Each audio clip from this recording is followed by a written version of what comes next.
Bakit nga ba tayo umaakyat ng bundok? Sa simula, maaaring pagsubok at tagumpay lamang ang ating habol.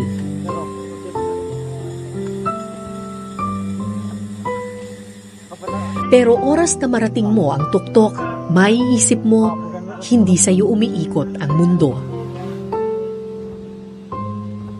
Isa ka lamang maliit na bahagi ng malawak na daigdig. Nilikha ng Panginoon, pinatatag ng maraming pagkakataon. At tulad ng anumang pagsubok sa buhay, gaano man katayog ang iyong tagumpay, huwag kang magpakataas, bagkus magpakumbaba, dahil lahat tayo nakatapak pa rin sa lupa.